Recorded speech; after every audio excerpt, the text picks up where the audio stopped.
Welcome back. Different aspect of the music room today. Some of my unicorn collection on show. There's a reason for me showing you this video the other way, and that's that today we're going to talk about performance. Now, one of the things a lot of my students say to me is they don't know what to do with themselves when they're performing, and I know that feeling too. Look what I'm doing now while I'm talking to you. So this video is about some ideas for things you can do to enhance your performance and things you can do to get through it and make it look engaging and exciting. So the first thing is that audiences really buy eye contact. Now, I'm working really hard at looking at the camera right now. In fact, I can look at that camera and it looks even more like I'm looking at you. But you'll know if you've met me that I'm rubbish at eye contact. I'm really not very good at it. What I have learnt over the years, though, as a musician, two things.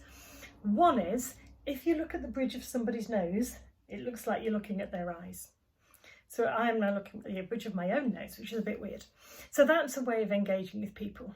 The other thing to do is fix a point in the middle distance, just above the heads of your audience, and look at that. So it might be a particular brick on a wall, or it might be a picture on a wall, it might be a door, anything like that. Maybe a unicorn.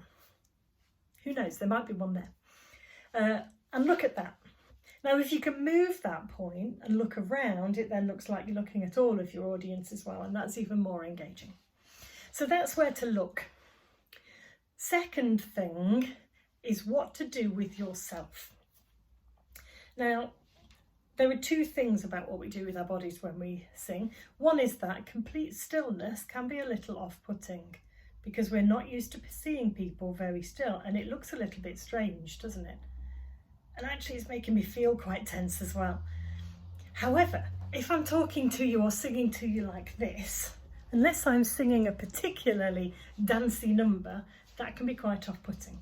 So a little gentle movement is good, but try and stay on your 2 feet.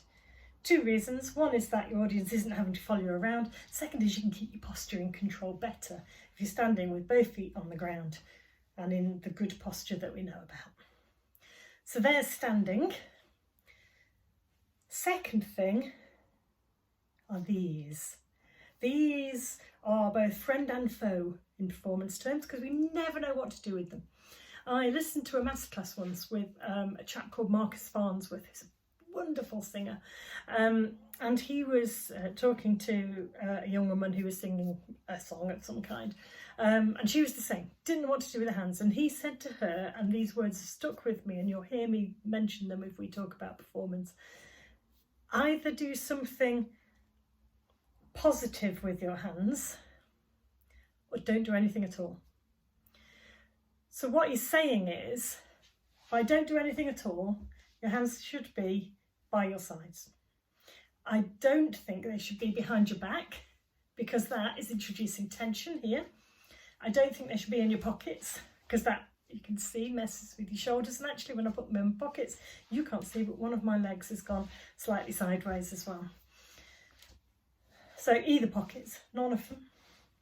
I don't think they should be in front here because again you're closing up some of that space here, so that's not going to help either. For me, hands, now move back so you can see a bit better, just there. And actually I can manage my nerves like that because what I'm doing is pressing on the top of my leg. Not like really hard, depends how nervous I am, I guess. But I'm just a gentle bit of pressure to keep myself grounded and in the room during a tough performance. And I can stay there and I can sing and I can still move, but I'm doing nothing. The opposite idea is to do something purposeful with your hands.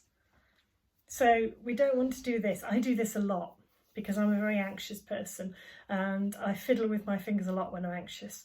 I've tried to teach myself just to turn my ring instead, because otherwise it's a bit off-putting.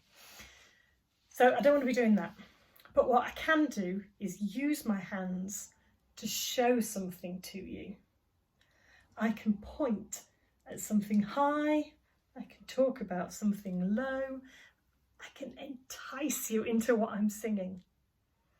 But use your hands. I think on the X Factor years ago, they used to teach them microphone in one hand, and then throw it out and pull it back. Throw it out, pull it back. Now, it's a little bit contrived, but it's almost like choreographing yourself. So look at the words of your song, have a think about what they mean. What could you do with your hands that shows the emotion of the song or the meaning of the song or where you're trying to take people? And maybe choreograph how you're going to do your hands so that you do it the same every time.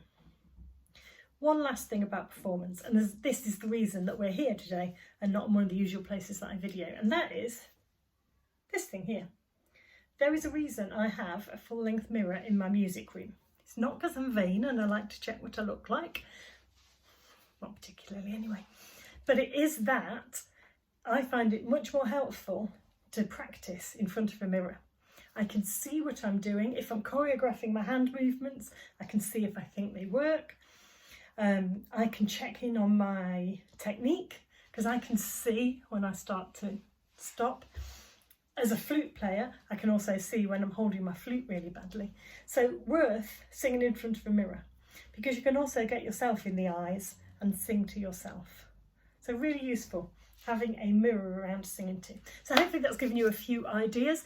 Go away and practice some, but practice them. You have to practice that bit of your performance. You can't just do it straight in that room on the day of an exam or a performance. So just get used to moving your hands, moving yourself, choreographing what you're going to do. Good luck.